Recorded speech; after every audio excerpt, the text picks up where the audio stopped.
All right, I'm joined today by Tim Padgett, one of our writers, who has an article in the current issue about Pope Francis and diplomacy to Latin America. Welcome, Tim. Hi, how are you? Good to see you. You're in Miami at the studios of, where are you? Tell us. WLRN. We're the NPR affiliate here in South Florida, where I'm the Americas editor. Great.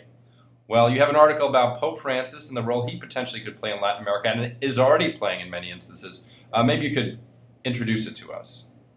Well, the basic thesis of the article is that Pope Francis, obviously, is the first Latin American pope, the first Latin American pontiff, and that's a special thing. But the thrust of the article is that I think he has to make that mean something, in the same way that John Paul II made being one of the first Eastern European popes in many centuries mean something during the Cold War, no less than helping to bring down the Iron Curtain. And I think Pope Francis is in a wonderful position as the first New World Pope to help Latin America break out of many of the problems that have thwarted its development over the centuries, particularly the glaring inequality here. For decades, if not centuries, Latin America has had some of the worst, if not the worst, social and economic equality of any region in the world. And given that Pope Francis made attacking that kind of inequality such a priority in the first year of his papacy through documents like Evangelii Gaudium, what better place for him to start on that agenda than in his home region? Yeah, it makes a lot of sense. And I mean, Venezuela is one area that is kind of one of the main focus of your article. Maybe you can give us an update. The Vatican has been involved, but what's the latest? Well, the latest is that things seem a little stalled, but the talks are still ongoing. The street protests there that have been raging since February have died down a little. And you do see the two sides, the socialist revolution that governs Venezuela, led by President Nicolás Maduro, and the opposition, largely middle-class opposition. They have sat down to talk. Whether those talks are really moving forward is a question, but at least they've started. And one of the reasons they have started is because of the Vatican's involvement here, Pope Francis' involvement, and particularly the involvement of the Secretary of State, who before being the Pope's Secretary of State had been the Vatican's ambassador in Venezuela and has a lot of a positive cachet in that country. And I think despite the fact that it's going to be a monumental task to get such bitterly polarized foes like the government and the opposition in Venezuela to come to any sort of compromises and agreements, the fact that the Pope is involved in this is a very positive step. Well, it's interesting. The Pope is, there's a lot of news this week about his trip to the Holy Land and his involvement with that prayer initiative between the leaders there. So he does seem to have an instinct for diplomacy, but I guess he's got a lot on his plate. So it seems like you point out there are other areas he could perhaps intervene in Latin America too. Right, and as you point out, the media is going to be focused on what he's doing in regions like the Middle East. Right. But coming back to this hemisphere, apart from Venezuela, Cuba, for example, is a prime area where I think the Pope could make a difference in helping, for example, Cuba and the United States to perhaps talk to each other a little better. And one of the main reasons is because the church has finally rebuilt itself in Cuba. In fact, it's the only non-communist institution that Cuban leader Raul Castro really trusts at this point.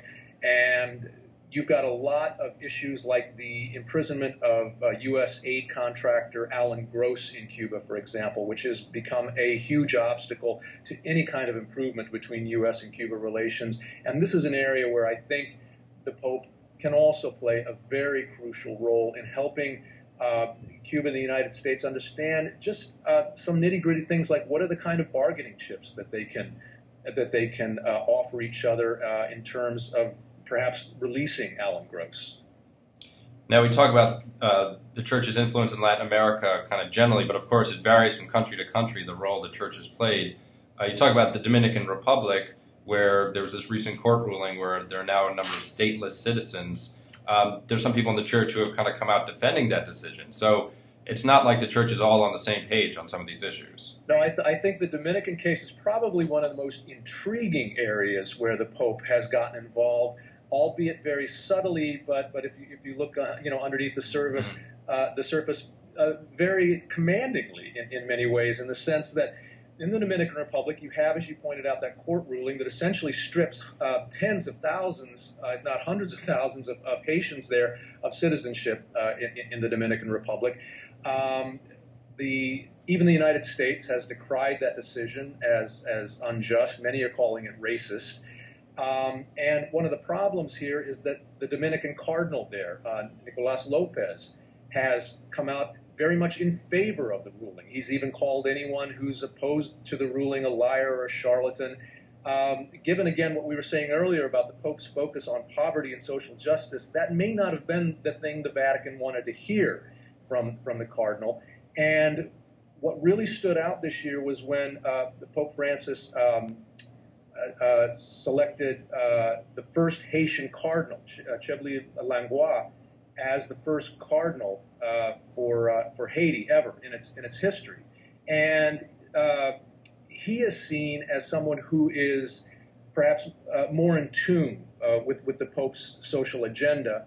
And that sent a very strong message in the eyes of most of us who watch the Caribbean, a very strong message to Cardinal Lopez that let's say the nature of the hierarchical power in the Catholic Church on the island of Hispaniola, which Haiti and the Dominican Republic share, has shifted quite a bit.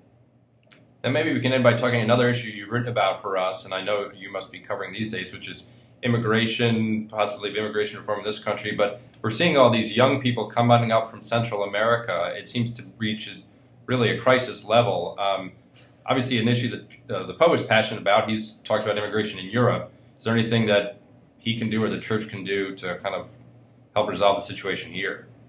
That's a really good question. I think perhaps the one way that the Vatican could help in this area is get perhaps the U.S. Church to lobby the U.S. government to gain a better appreciation of what it has to do in Central America. I mean, I'm a big proponent of the idea that immigration is not domestic policy, it's foreign policy. You don't really confront illegal immigration by building walls on the border. You would confront it by building better institutions, helping to build better institutions and economies at illegal immigration source, which in this context would be Central America, particularly countries like Guatemala, Honduras, and El Salvador, which are being absolutely ravaged by drug gang violence, which has only exacerbated the crushing poverty there, and which is why we're seeing so many tens of thousands of children all of a sudden from Central America flood our border.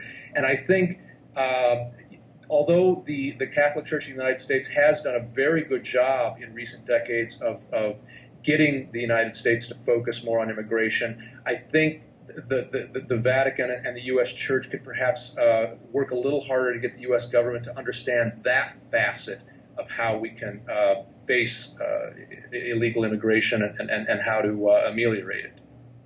Okay, well, Tim Padgett, thanks for helping review some of these issues with us, and we'll look forward to continuing to talk with you in the future. Thank you, Tim.